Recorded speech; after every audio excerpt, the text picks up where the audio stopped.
This program is being presented in order to open up a number of questions that need to be answered if Americans are serious about ending terrorism. The war on terror has placed our fighting men and women in harm's way, and if terrorism comes to America on the scale it has other countries, it will also place our police and firefighters in harm's way as well. In addition, our military and law enforcement, in the name of fighting terror, are being asked to engage in activities which violate their oath of office to the Constitution, specifically our Bill of Rights. They should not be forced into this position, knowingly or unknowingly. There is more to the war on terror than meets the eye. The first question we have to ask is, what is terrorism? Terrorism is not simply acts of violence, nor is it an individual acting alone. Terrorism has a purpose, a political purpose. Therefore, the terrorist has an end in mind, at least his superiors do. The terrorist may not even be aware of what is really behind his attack and perform his mad act thinking one thing while his handlers are aware of the real intent. Terrorism has two primary purposes. One, to bring down the existing power structure, the government, and two, to force a change in the policy of the existing government. The latter is almost always to make the government more totalitarian. Therefore, the process of change actually occurs within the minds of the people more than in the government. Examples of the second tactic abound in the 20th century. One of the most famous was the Reichstag Fire, which enabled Hitler to virtually declare martial law by blaming the communists for the act, reacting the German people into the acceptance of total government in the face of a contrived national emergency. Most historians believe that the fire was actually started by the Nazis themselves to provide the excuse to clamp down once the act was carried out with a plan already in place. Likewise, the Bolshevik communists in Russia used the reaction to acts of terror engineered by the forerunner of the KGB, the Cheka, to provide the excuse to clamp down on their own people. They used this reaction to eliminate any leadership opposed to communism and executed them as terrorists. Once they had total control, any pretext of terrorism was dropped, and the Gulag system of concentration camps replaced it. Understanding the reasons behind organized acts of terror, one has to ask what the motivation was for the attack on the Twin Towers in New York City on 9/11. The first reason for terror does not make any sense if they're trying to replace the American government. We're too big, too diverse, too decentralized to effect a collapse of the government by way of one mad attack or series of attacks.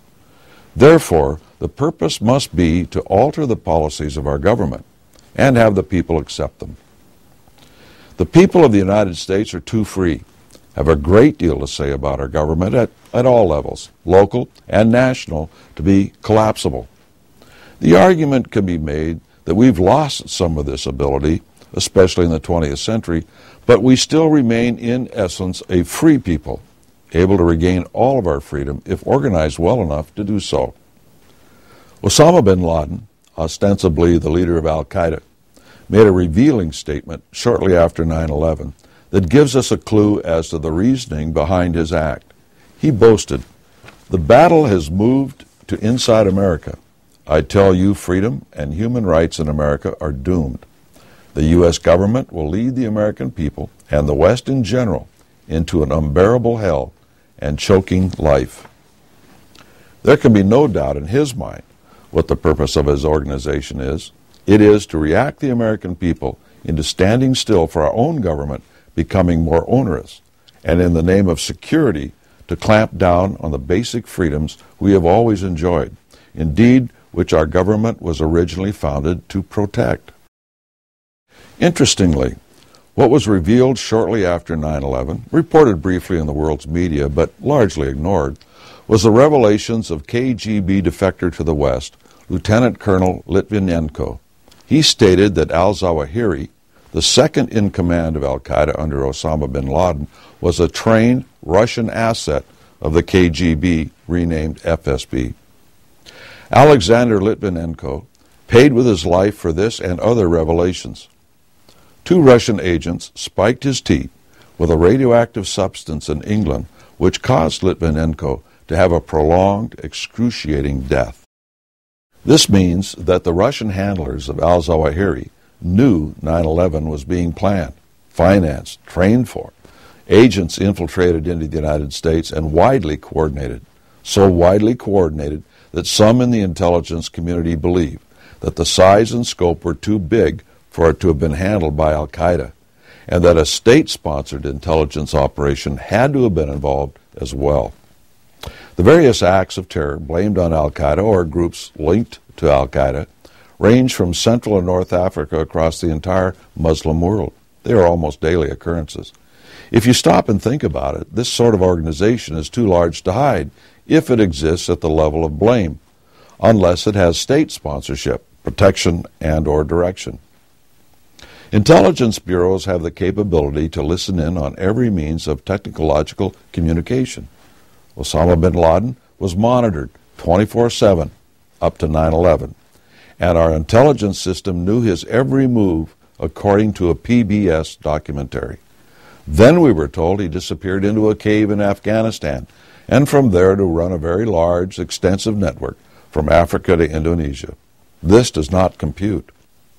The link between al-Qaeda and Russia is not an isolated incident. In most cases, as with al-Qaeda, is masked behind Islam. For decades after World War II, the Russian communists built a worldwide organization of terrorists. These organizations were run by Moscow, but made to appear at the street level as disorganized, independent operations. The manner in which this was done was for the KGB to use a surrogate state, the Bulgarian secret police, for instance, to operate a terrorist group inside a third country, such as Turkey. This group would then carry out acts of terror in a fourth country. This created layers of deniability, and Moscow could play the game of cooperation internationally while actually running the terrorist show. This is exactly what happened in the attempted assassination of Pope John Paul II in 1981. The assassin was from a Muslim country, Turkey, but the orders led back to Moscow through Bulgaria. While Gorbachev later portrayed a moderate image to the world, he was one of the leaders of Russia, as part of the KGB, who signed off on the assassination plot. Since the so-called collapse of communism, the Russian KGB, FSB, has added a major element that gives another layer of deniability and at the same time increases the possibility of major conflict among people that can lead to more opportunities for Russia to negate the influence of America among the nations of the world. This has been to make terrorism appear to be entirely Muslim in origin. The Muslim Brotherhood is known as a linchpin of the radical Islam movement. In an article in the Brotherhood on the New York Times of October 13, 2001, is this quote: "As Father Yakin, one of Qutb's disciples, wrote in the 1960s, the groundwork for the French Revolution was laid by Rousseau, Voltaire, and Montesquieu. The Communist Revolution realized plans set by Marx, Engels, and Lenin. The same holds for us as well." We believe he means more than simply stating that they are the groundwork of an Islamic revolution, for they are referring to the socialist conspiracy of the ages rather than the Quran as their model. What makes this so significant is that this Egyptian-based organization supplies the philosophical underpinning of the radical Muslim movement. The tactic of a wolf in sheep's clothing comes to mind.